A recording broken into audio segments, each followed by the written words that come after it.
Olá, começa agora o Contraponto e para o programa de hoje nós havíamos ventilado na semana passada a possibilidade de discutirmos, debatermos sobre uma possível reforma política para o Brasil, mas é impossível que não toquemos no assunto da semana. Mais uma vez, aí temos o impeachment. Dessa vez, por 38-27, a Câmara aprovou o relatório que era favorável ao impeachment. No programa de hoje, os nossos convidados de sempre, o professor José Maria Pereira, da Economia. Olá, Carla. Obrigada Olá pela a todos. presença. Professora Larissa Pereira, do Serviço Social. Olá, Carla. Obrigada. Professor Lissandro Delanora, Olá, do curso Carla. de Administração. E o professor Sandro Meiners, do Direito. Obrigada pela presença. Boa tarde a todos. Boa tarde. Então, temos aí um assunto sobre o qual não podemos deixar de falar mais uma vez. Então, o governo em pauta, né? Dessa vez, numa situação que todos nós já imaginávamos que iria chegar, né? Mas não com esses números, talvez. Tivemos aí 38-27 e deve-se levar em consideração aí que desses 38 favoráveis ao impeachment, 35 são indiciados por corrupção. Dos 27 contrários, 2. Isso nos dá um contexto inicial, é possível já tecer algumas opiniões sobre. Né? Eu acredito que essa votação, ela já tinha um quadro desenhado, não se sabia exatamente o número de votos favoráveis, mas que passaria na comissão o relatório que havia sido lido na semana passada, né? Faltava apenas a votação, não tem nenhuma novidade. O governo, eu acho que, na verdade, blefou, achando que poderia ter mais votos do que efetivamente teve. Aquilo ali já era esperado, a derrota, né? Também o governo blefa quando diz que esse mesmo quadro se traduz dentro de toda a Câmara, na questão dos 2/3, porque ele tem 41%, né, da votação da comissão. Se isso se traduzisse, né, dentro, né, da Câmara, obviamente que o impeachment não passaria, porque eles precisariam 34%, né, para que não acontecesse o encaminhamento para a votação no Senado, para o juízo da admissibilidade do processo de impeachment no Senado. Mas, por outro lado, acho que fica bem clara uma questão também, né? A própria oposição, e aí um dado importante, né? As pessoas que faziam parte da composição da oposição que é contra o governo são pessoas de uma conduta maculada, né? E isso e esse cenário ele é muito parecido dentro do contexto da Câmara. O próprio Eduardo Cunha, presidente da Câmara, talvez hoje, vamos dizer assim, uma das pessoas que conseguiria congregar todas as pessoas que estão contra a Dilma, contra o Temer, e ainda mais uma parte da população, né, que se insurge contra ele, porque ele teria hoje talvez 90% de rejeição do eleitorado brasileiro. Obviamente que ele não concorre, o nicho eleitoral dele é pequeno e obviamente continua com ele, tanto é que o baixo clero do Congresso apoia o Eduardo Cunha. Mas analisando a questão do impeachment, eu faço uma leitura pessoal disso que eu tenho acompanhado nos últimos dias. Eu acho que o impeachment não vai acontecer, eu acho que a Câmara não vai aprovar. Por quê?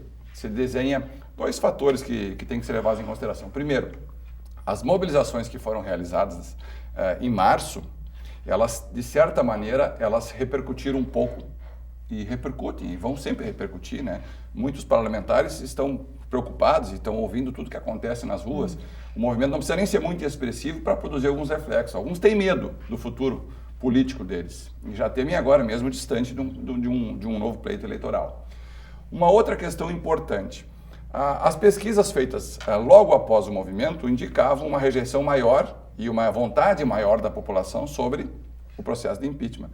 Isso mostra que a nossa memória ela muda muito rapidamente, né? A gente esquece o que aconteceu há um mês atrás e as pessoas já começam a ter visão sobre um quadro novo, porque o quadro muda todos os dias. Todo dia tem uma novidade, um fato novo e mais um ingrediente que eu acho que agora também pegou mal, que é aquela manifestação do Temer, do já ganhou. Essa questão do já ganhou, ela já, historicamente, ela mostra que nunca trouxe bom resultado. Mostra soberba, mostra uma certa petulância, uma arrogância. Foi um pouco o que aconteceu naquele áudio que também teria vazado, mas né, eu acho que do presidente Lula com a sua dita arrogância por alguns, mas o Temer prova que também... Mas eu acho que o Temer foi proposital. Me parece que o Temer fez isso de forma deliberada. Por quê? Para tentar apaziguar alguns ânimos, né? Ele também foi atingido, também foi avaliado e foi atingido pelos resultados da pesquisa do Ibope. em que 57%, se não estou enganado, né, também são contrários a ele. Quer dizer, não é só a Dilma, né? Então, talvez a Marina tenha a solução na manga, né? Porque seria a nova eleição, né? Com um quadro novo, com uma situação nova. Mas isso só é possível no TSE, e o TSE não vai conseguir julgar esse processo esse ano. Então, acho que a ideia da Marina é boa, mas é para o ano que vem. O ano que vem não temos mais eleição direta, a eleição seria indireta, o que talvez fosse pior ainda. E que também tem um elemento de que o próprio Eduardo Cunha não acolheu, no primeiro momento, o indiciamento do Temer, né? Para também ser indiciado e ser cassado o seu mandato, né? Então, isso também agrega ainda mais aspectos negativos na figura do Temer, que daí vai corroborando com essa perspectiva de que o que se delineia para o impeachment da Dilma e para o impeachment do PT, no caso, seria uma proposta até de um golpe, né? Assim, eu não sei se eu gosto muito dessa palavra do golpe, não sei se cabe, mas esses são elementos que vão se somando de forma negativa. E quanto à própria imagem, que daí o professor falava da questão da conduta dos deputados e que muitos deles são indiciados, né? No Senado também não é muito diferente. Mas tem um detalhe, acho que juridicamente a gente tem que avaliar isso, né? Porque, obviamente, a gente trabalha e quem é da academia sabe o compromisso que se tem com o que se diz, o que se transmite, o que se prega, o que se ensina em sala de aula, né? E, de certa maneira, as pessoas estão avaliando o governo Dilma não pelas pedaladas fiscais, estão avaliando o governo Dilma pela questão da Lava Jato. Esse é o reflexo. Quer dizer, se nós estivéssemos hoje tratando um processo de impeachment em relação ao que o Delcídio Amaral falou na delação premiada, bom, aí nós teríamos ali situações bem complicadas, muito complicadas. A questão da pedalada é o mesmo, vamos dizer assim, é o contraveneno que foi apresentado agora em relação ao Temer, porque, de certa forma, ele também assinou alguns documentos que poderiam ser entendidos ou compreendidos, interpretados como se fossem da mesma maneira, com o mesmo objetivo, né? Ou seja, protelar, postergar, mascarar, né, professor Pereira, maquiar a questão contábil, para isso mostra um cenário diferente. Então são duas coisas importantes. Mas eu acho, para mim concluir aquela minha primeira ideia, que não vai passar por uma apertada margem de votos. O senhor concorda, professor Pereira? Olha, em termos... O senhor que é contra o governo? Vou ficar irritando. Não, pelo contrário, até procuro ter uma certa isenção. Tanto que o que eu vou tentar contra-argumentar agora seria talvez até uma defesa do governo. Até comentava aqui antes de iniciar o programa que eu assisti na TV Câmara, não foi nem uma outra rede de TV, né, para acusar de parcialidade, a defesa do advogado-geral da União, tá? José Eduardo Cardoso. Né? E aí é que eu acho, Sandro, que o governo não, quer dizer, ele tentou ainda, até o último momento, evitar que fosse para o plenário. Por exemplo, a defesa do José Eduardo Cardoso, apesar de ser um primor do ponto de vista de oratória, ele é bastante qualificado, mas na verdade ele usou de meias verdades, né? Mas se fosse analisar, digamos, se aquela comissão fosse pura, entre aspas, se fosse analisar a defesa do advogado, do procurador, e a do relator da CPI, obviamente a defesa do José Eduardo Cardoso tinha muito mais solidez, né? Do que o relatório. Do que o relatório, né? Então ele usou, claro, além disso, muito mais erudito, né? Porque ele citou Kafka, que eu também já citamos aqui no programa, mas ele citou Émile Zola, né? Que terminou muito bem a oratória dele dizendo: eu defendo, né, uma analogia com Eu Acuso, que é um texto do Émile Zola, né? Então, quer dizer, mas obviamente ele estava pregando no deserto, né? Porque aqueles que estavam ali, eles já estavam convencidos. Não se convence alguém que a priori já está convencido. Mas eu acho que o governo insistiu, tanto pelo esforço do José Eduardo Cardoso em convencer os integrantes da CPI. Então eu acho que ainda o governo continua achando, ou ele continuava até esse momento achando, que poderia, através do convencimento, reverter, eu não digo não totalmente o parecer, né? Mas que pelo menos ele achava que faria um maior número de votos, e esse maior número de votos na comissão, obviamente, se refletiria, teoricamente, no plenário. Eu acho que houve esse esforço. Agora, só queria dizer, assim, da oratória, né? Quer dizer, ele usou sofismas, na verdade, porque o que ele falou são meias verdades. Por exemplo, a questão de dizer que as pedaladas fiscais os outros governantes já tinham feito. Bom, é verdade, mas é uma questão de grau, né? Porque os outros governantes, por exemplo, quando o Fernando Henrique saiu, as pedaladas eram, digamos, 1 bilhão de reais. Na Dilma são 60 bilhões. Então isso cresceu numa progressão geométrica. Mas aí a questão, se fosse jurídica, quer dizer, crime é crime, não importa se é um crime pequeno ou um crime grande. E o segundo, a meia-verdade, que eu acho que ele falou, foi a questão da queda da arrecadação do governo em função da crise, da recessão. Bom, mas isso é uma coisa recente. É uma coisa depois da eleição para cá. Claro, não compreende todo o primeiro mandato da Dilma. Né? Então, realmente, a questão... Mas eu achei isso, né, de um modo geral. E no final das contas, eu não cravaria, assim, né, porque a partir desse julgamento que eu vi lá, porque se fosse realmente olhando quem tem mais razão, eu ficaria, se eu não tivesse nenhum tipo de informação, eu ficaria no defensor da presidente Dilma. E não no relator. Sem avaliar todo o cenário. Mas aí é que tá, esse pessoal, por isso que eu acho que tanto pode dar uma coisa quanto outra. Porque esse pessoal está indo votar de olhos fechados, entendeu? Aliás, a falta de educação dos deputados, como o José Eduardo Cardoso estava falando, é absurda, entendeu? O sujeito falando coisas sérias, importantes, e o pessoal, vai chorar agora, não sei o quê. Quer dizer, agora de baixo nível, horrível, né? Realmente a gente sente vergonha de ter esses representantes no Congresso. São as pessoas que representam o povo brasileiro, que decidem, né, o futuro do povo brasileiro. Exatamente. Agora, perdoe-me, mas em termos administrativos, o professor Meiners falava... da sua visão sobre a situação, não vai passar o impeachment. Professor, em termos administrativos, não passando o impeachment, professor Alessandro, qual é a sua visão sobre a nova conformação? Eu acho que é mais um ponto que fica sem um certo encaminhamento claro de como vai acontecer as coisas. Mas tu acha que passa ou acha que não passa? Já que nós começamos esse pinga-fogo aqui, eu acho né? Que é bem tranquilo, eu acho que está totalmente indefinido. Eu acho que essa semana está indefinido. É tranquilo isso aí. Está indefinido. Nós ficamos... Nós temos que ficar tranquilos na nossa mas o que acontece? O que vai acontecer essa semana?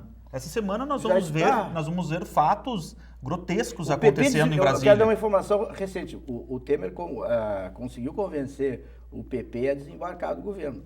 O Maluf, que era contra o impeachment, já é a favor do impeachment. Por isso, Sandro, é que eu não cravaria 100%. Entendeu? E eu acho que por esse motivo que eu acho que não tem como dizer se vai passar ou não.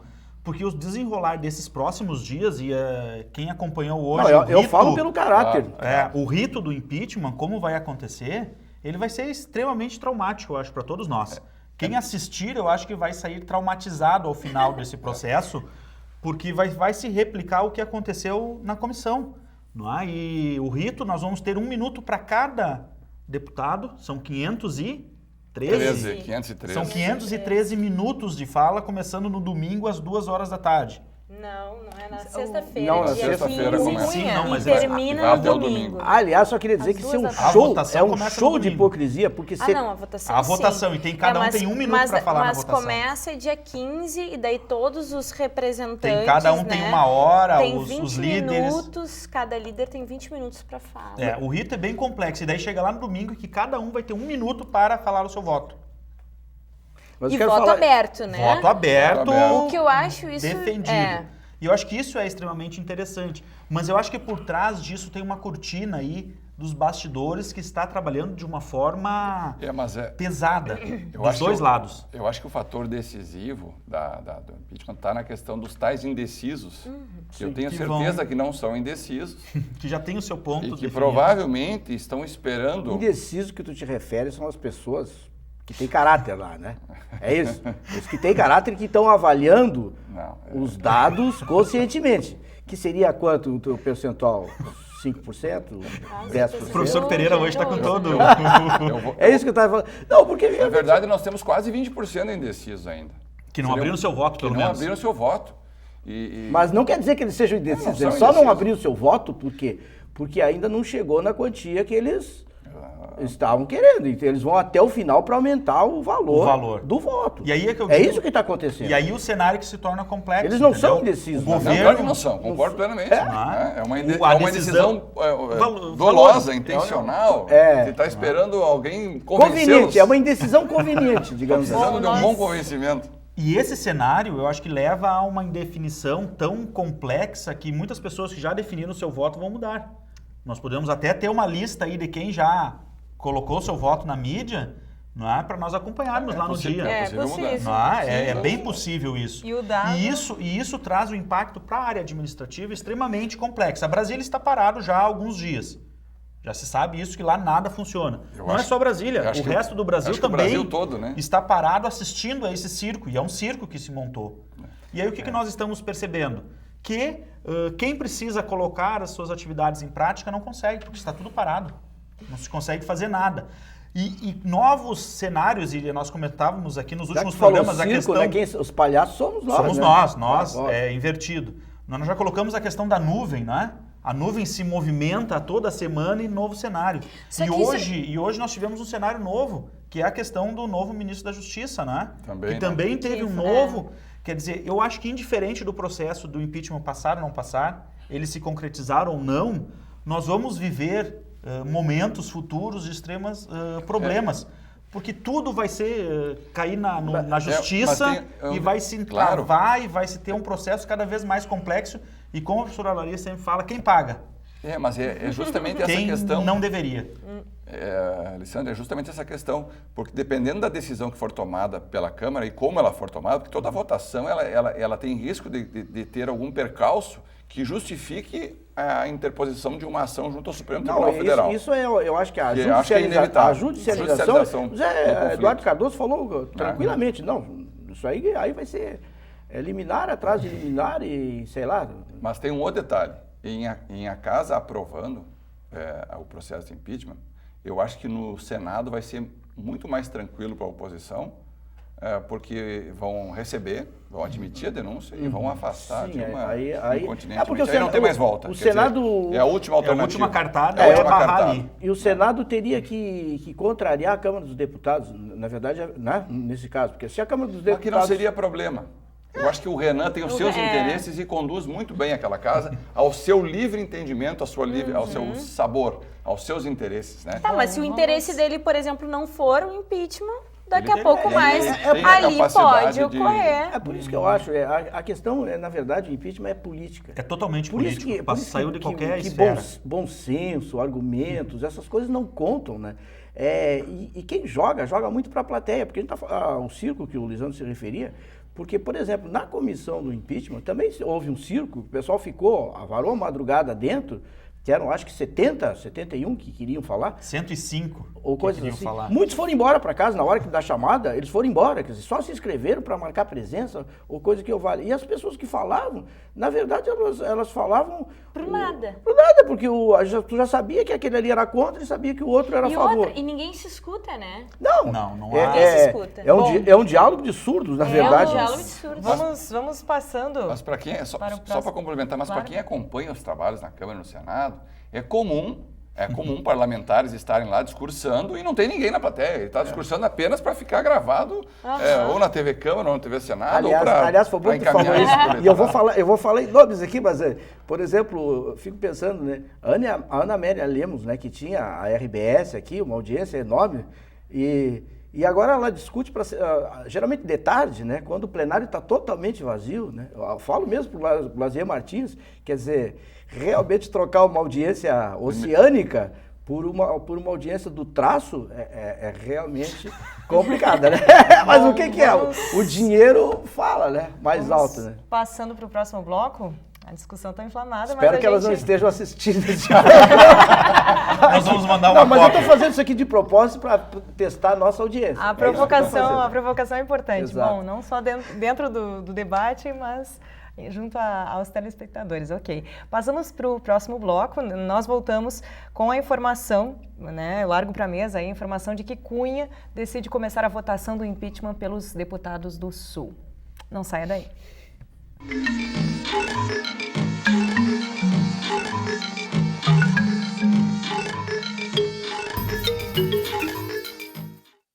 Por meio da educação, milhares de jovens colaboradores e pesquisadores compartilham suas experiências em um ambiente vivo, amparado na liberdade de pensar e criar. A comunidade universitária é um lugar em que o estudante pode desenvolver seu perfil próprio, enriquecendo assim o bem comum. Polo Nacional de Inovação por meio da Nanociência é referência em qualidade de ensino no Rio Grande do Sul.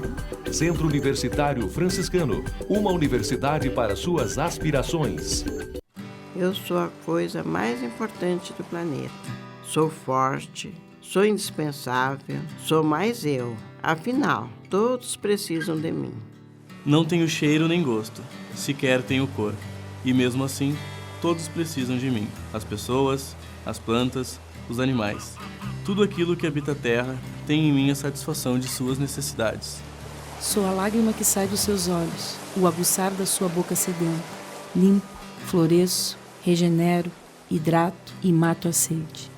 Sou tudo que há de melhor e preciso me proteger, pois um dia posso me extinguir e sem mim, todos à minha volta virarão pó.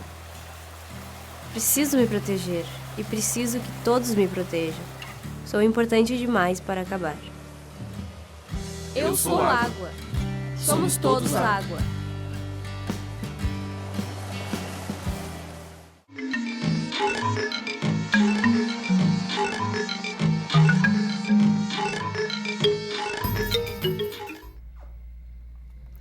Voltamos com o contraponto e aprovado então o relatório sobre o impeachment. Nós temos aí uma votação de 38 contra 27. Nós temos que no domingo a votação deve começar pelos deputados do Sul. Nós vínhamos aí numa discussão já bem inflamada desde o primeiro bloco, né? Como vocês veem esse dado, né? Nós estamos saindo ali na frente dessa votação. Acho que domingo, acho que estão marcadas manifestações também. Até onde eu sei, os jogos de futebol do campeonato, os campeonatos estaduais, vão ser transferidos para sábado. Exatamente porque a Rede Globo, especialmente, né, que tem os direitos do campeonato, pretende transmitir o impeachment, lá, a votação do impeachment ao vivo. Então, e ao mesmo tempo, também parece que a polícia solicitou que não fosse marcados jogos nesse dia por causa das manifestações de rua que vão sair. Então, na verdade, nós vamos ter um domingo, final de semana, bastante sui generis, eu acho, no caso aqui do Brasil, né? E tem o MST, né, que promete manifestações também para o domingo, né, com bloqueio de rodovias. Não, e é capaz de haver confronto, né, Sandro? Pode falar melhor do que eu, mas eu acho que agora vai ficar bastante difícil, porque aí os ânimos estão acirrados e é o dia D, no caso do impeachment. E independente do resultado. Independente do resultado. Independente do resultado. E tem, assim, classe média, casualmente eu fui no final de semana a Porto Alegre, passei ali pela Avenida Goethe, no Parcão, e lá tem um acampamento, né, do pessoal a favor do impeachment. Então isso, quer dizer, está muito organizado, com cada deputado ali, geralmente os deputados do PT, com frases, críticas contra eles e tal, quer dizer, esse pessoal está mais ou menos organizado, depende, eu não sei se o movimento vem para a rua também, está chamando o pessoal. Frente Popular. Eu acho que final de semana vai ser um final de semana bastante conturbado, agitado. Agitado, de risco, inclusive. Não, eu acho que dependendo do barulho que for feito, isso também tem uma caixa de ressonância no Congresso, na medida que os caras estão votando, porque hoje o pessoal está aí, né, e está com a internet ligada, tem milhões na rua tal, não sei o quê, e o cara fica pensando também no futuro dele antes de votar, né? Acho que e eu acho que essa questão do futuro dele também vai refletir daqui a pouco mais nas propostas da própria reforma política, né? A gente sabe que os próprios deputados, os parlamentares em geral, eles também, esses ditos indecisos, eles também estão esperando essas manifestações da rua, porque eles sabem que daqui a pouco mais, por mais que a memória do brasileiro seja curta, né, que a gente tem um problema da memória curta ainda, a gente sabe que isso pode depender a tua posição nas próximas eleições, a tua manutenção nas próximas eleições. Então, esses indecisos, eles podem também estar esperando melhores propostas ou também como as manifestações elas vão incidir sobre o seu posicionamento. O volume das manifestações. Eu acho que isso vai influenciar. Prós e contras, né? Até porque no momento em que a Rede Globo transmite ao vivo, Isso, obviamente, vai inflamar as votações. E qual é o interesse? Nós não vamos também bater de novo contra a imprensa aqui, mas qual é o interesse da transmissão ao vivo, realmente, ali, né? E essa estratégia também criar uma pressão. É criar uma pressão. Essa estratégia de começar por aqui, né? Só que E mostrar para o grande público o que cada um está realmente colocando lá o seu voto. Porque como é um voto aberto, não é? Verbal... Só um detalhe, né? Eu acho que esse detalhe, do meu ponto de vista, é um detalhe importante. De que forma essas manifestações elas vão ser transmitidas? Né? Até para a questão de a que medida vai implicar ou não no voto do parlamentar. De que forma essas manifestações elas vão ser discutidas, refletidas pelos seus comentaristas nos diferentes dispositivos de comunicação. Isso é uma coisa que realmente me preocupa, porque a gente vê o quanto a mídia atual ela não tem se mostrado imparcial. Né? Então ela mostra, pelo menos a grande mídia, ela tem mostrado um lado claro, né? O lado que ela optou por defender, se eu pudesse... A mídia nunca é imparcial, não é? Acho Ela que ninguém mais é imparcial, ela tem feito cada vez menos a separação entre informação e opinião. Mas eu acho, eu vou citar de novo a Rede Globo aqui, porque eu acho que é o melhor exemplo para isso, né? Eu assisto todos os dias o jornal da Globo, né? Que é o final da noite, porque tu pega um resumo do dia, enfim, né? Ou, às vezes o jornal da Band também, assisto os dois, inclusive. Mas costumo fazer isso. E tenho ficado um tanto quanto indignado com o William Vac, que é o âncora do jornal, porque ele tem se dado ao trabalho de rebater e contestar as notícias e os argumentos em clara manifestação já de decisão, quer dizer, ele bota o veículo de comunicação já apontando para um futuro. O futuro é retirar a Dilma do poder. Mas tem um grande detalhe. Supondo que vou trazer para a mesa essa discussão, supondo que não saia o impeachment no domingo e o governo consiga manter o governo, eu acho que para o plano da economia do Brasil vai ser um desastre na semana seguinte. As bolsas vão cair, aliás, o dólar vai subir. O dólar dessa semana caiu bastante, né? E até porque o PMDB, em tese, e aí nós vamos ver, aí nós vamos testar. Não, mas aí nós vamos testar uma coisa, porque os ministros que ficaram estão dizendo que ficaram porque vão lá no domingo votar a favor do governo. Eles vão, são três que são deputados. Eles vão reassumir. Reassumir para votar com o governo. Sim. É o que eles estão dizendo. Mas eu quero saber da Dilma, que está bradando essa semana, dizendo que é golpe, que o Temer é um traidor. Que tem o chefe. Se na semana seguinte, na tentativa de governabilidade, não vão atrair novamente o PMDB para tentar uma composição e vai voltar tudo como era antes. Olha... Né? Mesmo com os pratos quebrados. A Dilma está dizendo... Vamos colar os pratos e vamos colocá-los na mesa de novo. Nós estamos gravando o programa na terça-feira, né? E hoje já tem um depoimento da Dilma chamando de 2 grandes conspiradores. Conspiradores. Não cita os nomes, mas obviamente que é o Temer e o Eduardo Cunha. E chama a atenção que nessa... como é que se diz? O vazamento do celular, falou isso, né? O Temer falou que um vazamento que ele estava... Mandou para o grupo errado. Estava digitando o celular, mandou para o grupo errado. E o Eliseu Padilha divulgando para todo mundo ouvir. O equívoco. Mas ele fala ali muito, e hoje tem alguém analisou isso na UOL, que ele fala muito em sacrifícios, né? Que seria exatamente uma política de ajuste das contas fiscais, né? E para quem sobraria isso, obviamente? Sobraria para os programas sociais. Mas ele disse que vai manter. Sim, não, mas não existia esse analista, cujo nome não me lembro, colunista, ele disse que não havia nenhuma referência à questão social na manifestação do Temer. Nada. E que depois ele fez mandou pelo Twitter, alguma coisa assim, dizendo que seriam poupados, é isso que a Larissa está falando. Então, seria complementada a notícia vazada. Seria complementada, né? A notícia vazada. Mas eu acho que a situação, eu penso assim, se não sair o impeachment, eu acho que aí fica tudo mais ou menos como está e esse governo vai agonizando até o final. Vai ficar ingovernável. Porque exatamente o seguinte... se não sair, digamos, se sair o impeachment, não, eu queria falar, na verdade eu estou me confundindo aqui. A minha tese é a seguinte, Se sair o impeachment, o Temer vai ficar no poder, governando com o PMDB, e não vai entregar o osso até as eleições de 2018. Vão tentar fazer uma base para o próprio PMDB ter candidato nas eleições de 2018. Ah, com certeza. E quanto ao PT, no caso, eu acho que a reforma política ou novas eleições, elas só saem se o impeachment não sair.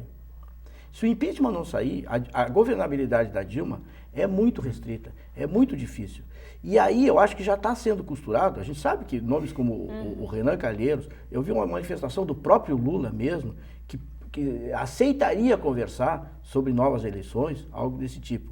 Alguma composição saindo. Não, na verdade, eu acho que o dilema é esse. O próprio Lula disse que se ele não tiver autonomia para conduzir a política, né, e a economia da forma como ele acredita ser o melhor, né, ele apoiaria sim essa ideia de novas eleições. Exatamente isso. Mas até porque o Lula agora já aparece como um forte candidato numa possível nova eleição. Mas e daí se a gente...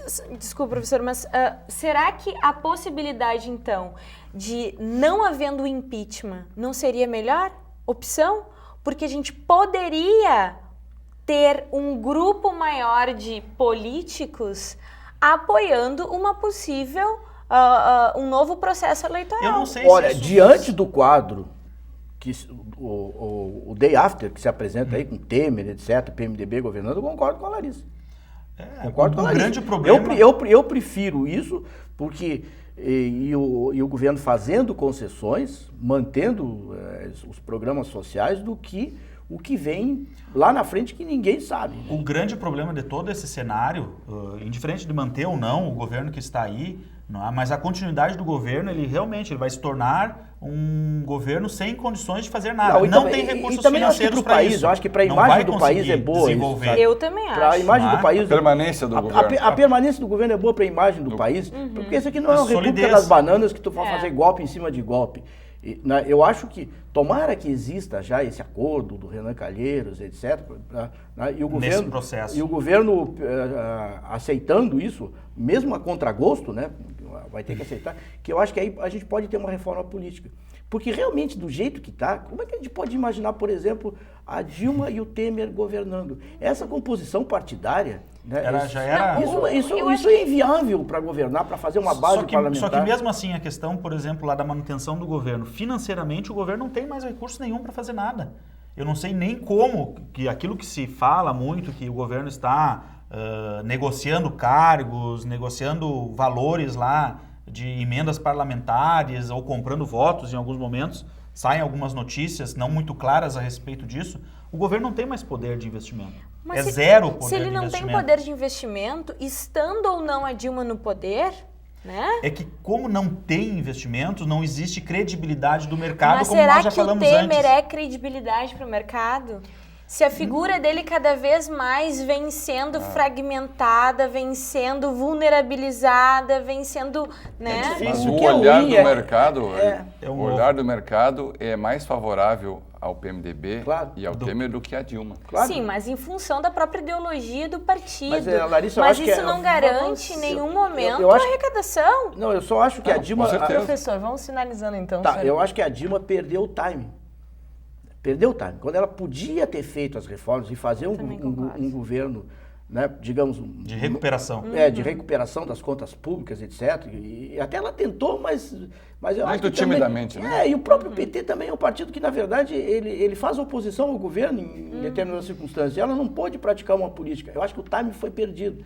E haveria uma mínima chance se ela conseguisse, na verdade, impedir o impeachment e fizesse uma... coalizão.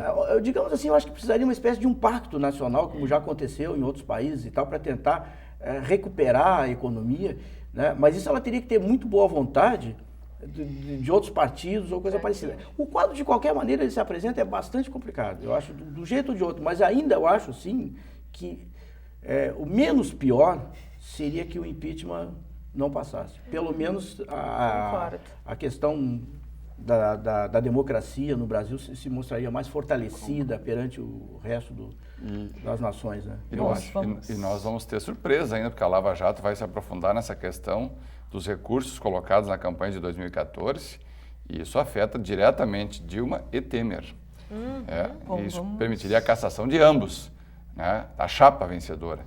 E aí sim seria algo mais complexo ainda. Vamos jogar então essas temáticas também, junto com a possibilidade de aprofundarmos a discussão em torno de uma reforma política para o país neste próximo bloco. Não saia daí.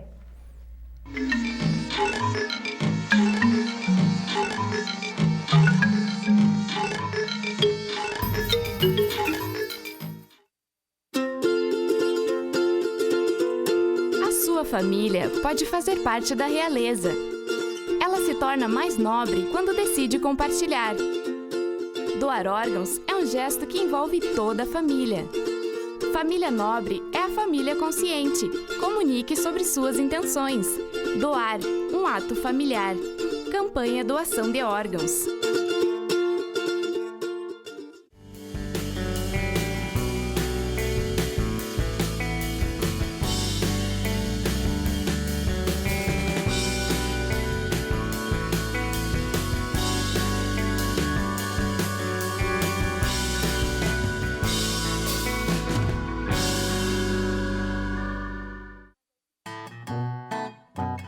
Oi, eu sou Marcelinho.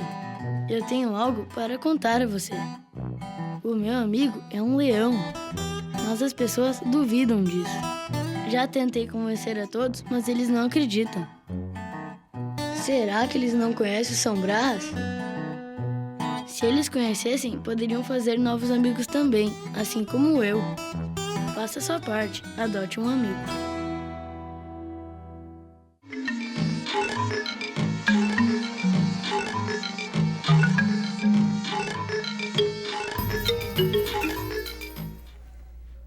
Voltamos com o contraponto e neste último bloco a proposta é que aprofundemos a discussão em torno de uma possível ou de possibilidades a respeito de uma reforma política para o país.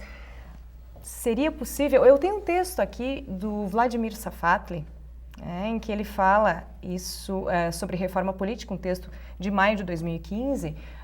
Ele nos diz o seguinte, em um dos trechos que me parece um dos mais interessantes: em várias partes do mundo, fica evidente os limites da democracia representativa e a necessidade de pararmos com essa postura cínica que consiste em repetir que a democracia é a pior forma imaginável de governo, à exceção de todas as outras que foram experimentadas. Então, ele diz, inclusive, que é clara a vontade popular por uma experiência política na qual a população tenha uma presença mais direta e efetiva nos processos de decisão, né? Veto e gestão. A respeito disso, nós falávamos, né, no intervalo sobre isso que nos parece muito forte na população, a necessidade de uma consulta, né? Essa vontade que parece muito forte e que não ocorre. Oficialmente, formalmente não ocorre, né? Nós ficamos com essa cobertura parcial, tendenciosa sobre as manifestações, como já foi muito mais antes da lista da Odebrecht, que acho que foi um marco, né, a respeito da postura midiática em torno das manifestações, mas realmente, efetivamente, essa consulta popular não acontece. E em 2014, nós temos aí um dado de que um plebiscito a respeito de uma possível reforma política poderia ter sido lançado, mas inclusive foi lançado para 2016, né, lançada para 2016, a possibilidade de fazermos efetivamente, de entrarmos efetivamente nessa situação, né, nesse contexto. Inclusive, na época, em mensagem aí ao Congresso, a presidente Dilma Rousseff encaminhou sugestões de temas aí a serem tratados, como, entre eles, por exemplo, o financiamento de campanhas, o sistema eleitoral, as coligações partidárias e o voto secreto. Tudo que está gritando hoje, né, no nosso contexto, na nossa situação atual, na nossa semana, né? Como vocês veem isso, esses dados? Eu acho que novamente é questão de time, não é? O próprio governo perdeu o time de ser o grande baluarte, eu acho, desta... protagonista. E colocar em prática, talvez, a grande participação popular numa reestruturação política. E passou esse momento e foi até pedido do próprio governo que se adiasse isso. E talvez muito do que a gente está vendo hoje é reflexo disso, né? Dessa insatisfação com a forma como as decisões são tomadas hoje. A questão do Eduardo Cunha se manter lá ainda, não é? E conseguir artimanhas para se manter no poder e conseguir adiar cada vez mais, se torna algo inadmissível. Eu continuo insistindo que eu acho que falta na Dilma o cacuete da política. Né? Com certeza. Que ela não sabe a hora que ela tem que intervir. E ela opera mais como uma burocrata nesse tempo todo, né? Porque quando, dizemos assim, o político sente que o vento mudou, né, ele até antecipa a mudança, né? E acaba capitalizando em cima disso. Por exemplo, eu acho que a questão, antes do impeachment, ou quando a Dilma viu que o impeachment poderia sair, eu acho que ela poderia acenar com a reforma política. Eu acho que isso daí neutralizaria muito o ímpeto dos que defendem o impeachment. Ela poderia dizer, olha, nós vamos, mas aí concretamente, não falar por falar, como ela já fez antes de ganhar a eleição, ela fez isso e depois disse que não fez mais nada. Então ela podia acenar com isso, dizendo, olha, nós vamos fazer em 2016, nós vamos fazer um plebiscito, algo desse jeito, concretamente, né? Vamos fazer isso. E ela não fez, né? Agora, ela dizendo isso, por isso que eu acho que só vai ser possível isso se não tiver o impeachment, porque se ela disser isso agora, o pessoal vai imaginar, bom, ela está dizendo isso porque ela sabe que ela vai sair. Não vai ter crédito, né? Não vai ter crédito para fazer. Então, de novo, eu acho que a Dilma às vezes parece autista. Mas daí tem uma questão assim, eu acho que antes disso, o senhor falava quando começou a questão do impeachment, ela poderia ter acionado outras estratégias, né? Mas vamos pensar lá em início de 2015, quando todo esse movimento ele começou a se proliferar, né? Naquele momento, ela já deveria ter se posicionado, ter assumido seus erros, que nós discutimos em determinados programas aqui. Qual é a saída para Dilma? É ela assumir que ela errou? É assumir que ela não divulgou de fato de forma verdadeira, clara, transparente a situação econômica do Brasil e mascarou para ganhar as eleições? E a gente foi percebendo que à medida que ela foi errando, ela também foi se encurralando, né? Se deixando encurralar, e ela agora não pode acionar essa estratégia que ela deveria ter tomado lá no início. Porque agora ela está na defesa, ela não pode ficar no ataque. Mas a questão é que se ela tivesse tido a humildade em determinados momentos, podia ser até na campanha eleitoral. Sandro, em 2013, depois das manifestações de rua... Depois das manifestações... 2013, depois das manifestações de rua, que abalaram o país, a Dilma falou isso. Mas aí falou, mas não agiu. Ela falou e aí jogou alguns balões de ensaio, como por exemplo a questão do plebiscito, que isso aí acabou ofendendo mais ainda, porque tu passaria por cima do Congresso para fazer isso. Então a Dilma ficou, de novo, arrogante, passando por cima do Congresso o tempo inteiro, sendo que ela precisa de uma base de sustentação no Congresso. Se ela tivesse enviado um projeto de lei e deixado o Congresso debater daqui a colar de qualquer jeito, o pessoal ficava ocupado com isso e não pensava no impeachment dela. Como vocês pensam, eu lanço para a mesa também, quem quiser se posicionar primeiro, né? Como vocês pensam, claro que teríamos que tomar um programa inteiro para isso, mas rapidamente seria a possibilidade, que estrutura seria essa, que cargos, que conformação essa reforma poderia dar, né, a esses nossos representantes, né? Eu posso falar só um pouquinho antes disso, né? Que eu acho que a gente torna a voltar no assunto da educação, né? Nós somos, historicamente, nós fomos formados, né? E nós fomos convocados para participar ativamente das questões políticas somente em períodos de eleições. Então é muito chato tu ter que perder algum tempinho do teu domingo, quando é período de votação, e pegar a fila lá da tua sessão para ir lá votar. É muito chato tu assistir à noite os programas eleitorais, né? Com as propostas dos candidatos. Então a gente nunca foi educado e nunca se fomentou nas pessoas que a gente pudesse participar de forma ativa nas questões políticas do Brasil. Então nós elegemos, né, os nossos representantes e a gente vê que essa falta de participação efetiva pode ter resultado no panorama de hoje. Porque a gente não está satisfeito, só que muitas vezes a gente também não faz nada. A gente fica no sofá da nossa sala reclamando para as paredes e a gente não sabe como agir. E aí quando a gente fala numa reforma política, o que eu percebo hoje e também enquanto brasileira, eu vejo que eu quero ter mais poder de decisão ou de controle sobre quem eu elejo para me representar. Né? Eu poder por um determinado período novamente retomar e avaliar e se eu não estiver satisfeita, eu poder retirar aquele meu representante de lá, porque ele não me representa ou ele não está fazendo o que ele prometeu até um determinado ponto fazer. Então, a gente não foi educado e não foi fomentado, por isso que em determinado ponto a gente acha que a gente está num circo e que nós somos os palhaços. O Cristóvão Buarque, né, nós falamos isso num programa aqui, né? O Cristóvão Buarque deu uma entrevista longa, né, falando sobre isso, inclusive do eleitor caçar o voto do político eleito. Mas a gente vê que o próprio caso do Cristóvão, que é das pessoas, se não a que mais defende a educação no Brasil, o Cristóvão, e o que a gente vê a situação política do Cristóvão? O Cristóvão fica falando como se fosse uma espécie de um Dom Quixote para as paredes, entendeu? Todo mundo acha lindo, maravilhoso o que ele fala, mas aí quando chega na hora H, o próprio partido dele, que é o PDT, tiraram ele, seria um possível candidato a presidente da República. Os moinhos. Moinhos de vento, E tiraram o Cristóvão, que seria o candidato. Ele já saiu do PT porque não tinha oportunidade no PT. O governo Lula não tinha oportunidade. Aliás, o Cristóvão foi demitido por telefone. Ele estava, parece que em Portugal, ele era ministro da Educação, estava numa viagem de férias e ele foi demitido por telefone, um sujeito que nem o Cristóvão. E ainda tem, então no caso do PDT, Larissa, aí ele achava que ia ser candidato a presidente da República e aí simplesmente o PDT tirou ele e botou o Ciro Gomes, que caiu de paraquedas no PDT, que vive num partido, troca de partido que nem troca de camisa. Mas qual é a imagem que o Ciro Gomes passa? Qual é a imagem que o Cristóvão Buarque passa? Que eu acho que nessa questão de todo o modelo político, se a gente fala aqui em uma nova proposta, não é, para toda a nossa questão política, nós temos que buscar alguns exemplos positivos.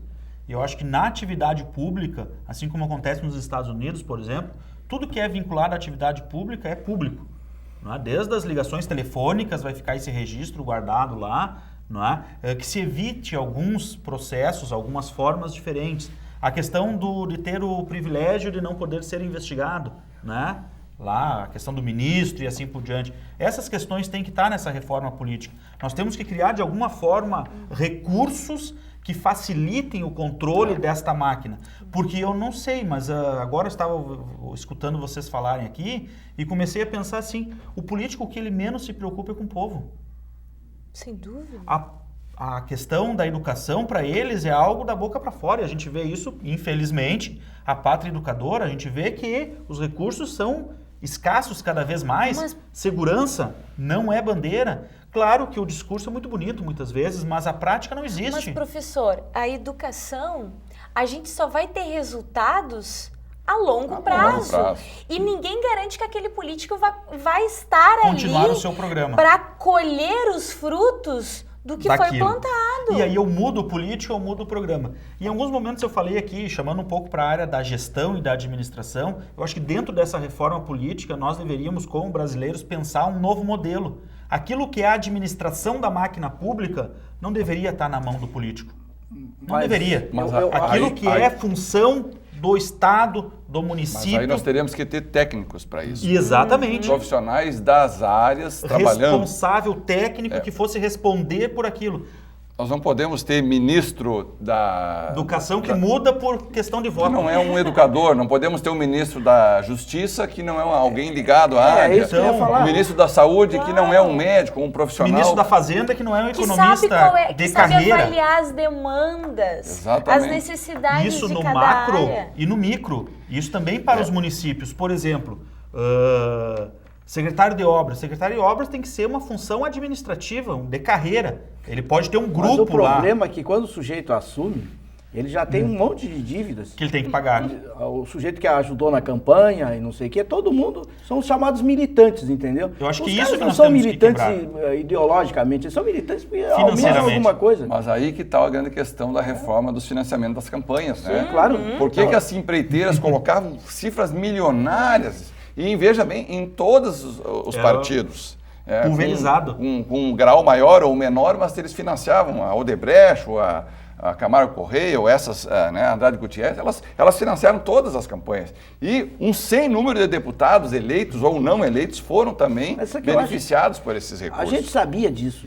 Porque aí tem a imprensa posterior. sabia disso, todo mundo sempre soube disso, Não porque a tinha gente provas. olha lá, pegava os políticos, aqueles que tinham chance de ganhar, e as empreiteiras. Era ali, Odebrecht, Camargo Correia, Andrade Gutierrez, sempre na ponta, ou os bancos, Itaú, Bradesco, não sei o quê. Por que será que essas empresas e esses bancos que só pensam no lucro vão descarregar caminhões de dinheiro? Ora. Por quê? Entendeu? Mais uma vez, o modelo vem de fora, regulamentação disso. Exatamente, nós não conseguimos fazer isso. Mas eu acho que tem que ver positivo. Transparência. Eu acho. Essa é a questão. Transparência. Qualquer cidadão tem que ter o direito de poder olhar a informação que bem entender. Tudo que acontece lá tem que ser público. Muitas vezes, não vamos longe, muitas vezes no município, no estado, se você como jornalista quer ter acesso, né, a informações sobre projetos, né, o andamento disso, parcerias, às vezes é muito difícil, né? Você precisa enfrentar nós temos vários o portal nãos. da transparência. Claro.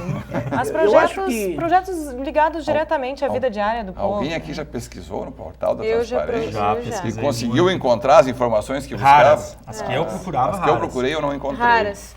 Só aquelas mais... Quais são as principais informações?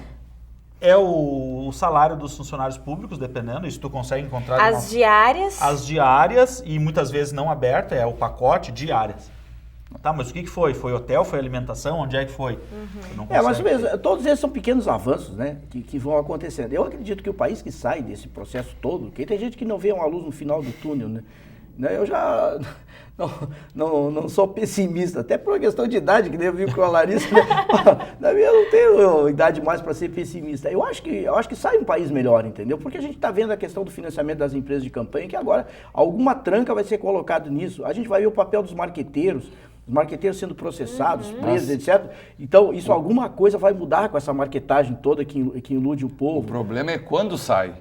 Porque a gente não sabe quando isso vai acabar. Mas era para este ano, né? Não, mas não vai acabar esse ano. Não vai acabar este ano. Principalmente esse ano, que vão precisar de muitos recursos. Nós estamos veja bem, a Lava Jato é o fator decisivo de todo esse processo. E ela está apenas, no meu juízo, numa fase embrionária. Porque ela apenas está restrita a algum segmento do setor público. Ainda não entraram em vários... Quando chegarem no BNDES, e isso tem sido cada vez mais... Já foi discutido alardeado aqui na mesa, alardeado. Eu tenho medo disso, porque eu acho que aí vai aparecer muito mais. Então, eu acho que a questão é que se nós ficarmos esperando o final de tudo isso, com os restos, com as ruínas que sobrarem disso, talvez seja tarde demais para uma mudança. O país vai padecer muito até lá. Estamos nos encaminhando para o final, então 3 minutos. Gostaria de saber do posicionamento de vocês, né, só para nós finalizarmos.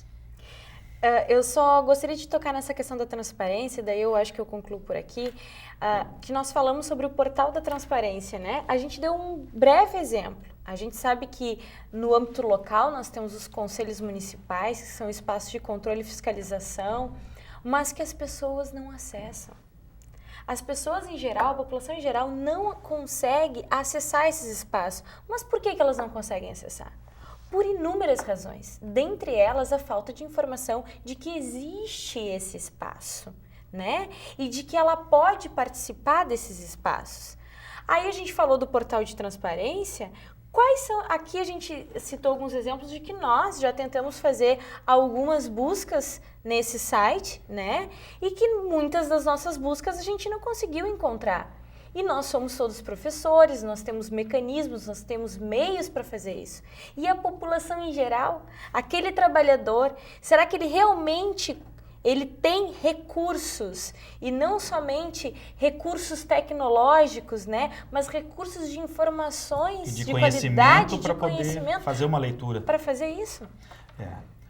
Também fechando a minha fala no nosso encontro de hoje, eu retomo essa questão do processo em si, saindo um pouco da questão da transparência, mas entrando um pouquinho lá na luz do fim do túnel que o professor Pereira colocou, eu acho que nós estamos num momento extremamente positivo para este lado.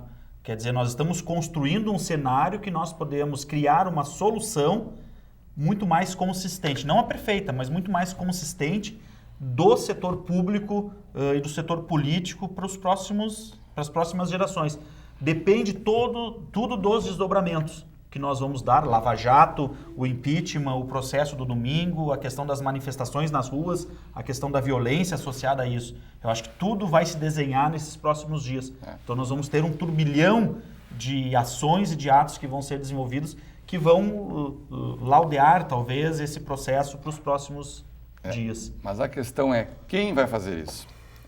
Essa é a grande questão. Esse Congresso que está posto aí, o governo esfacelado, combalido de apanhar diariamente através da mídia, através dos apoiadores, dos opositores, enfim, um plano econômico que precisaria ser uma mudança de vetor econômico. Nós precisamos mudar a questão.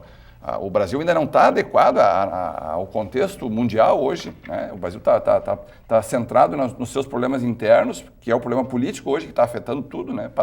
A paralisia, a letargia na resolução, e o governo, a Dilma não tem nem espaço para fazer nada agora, ela precisa esperar, precisa aguardar, e se ela conseguir superar o domingo, ela continua na mesma situação.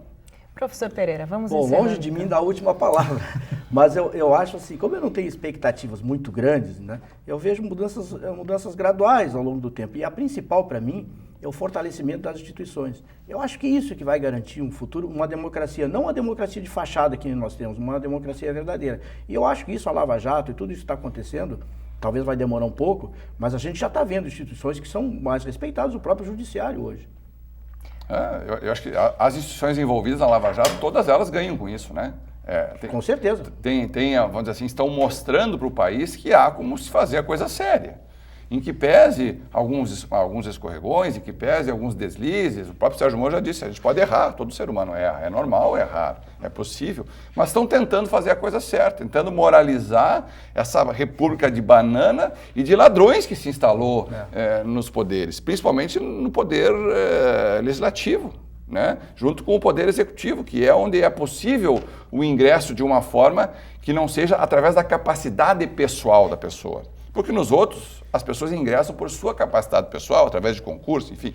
Lá não, lá é capaz, através da capacidade de convencer determinada parcela que não tem conhecimento, que não tem informação, que é ludibriável, né, que é enganável por palavras jogadas ao vento ou por interesses. Porque o nosso eleitor não vota na pessoa. Porque senão votaria no Cristóvão Buarque. Pensei que disse que votaria em mim.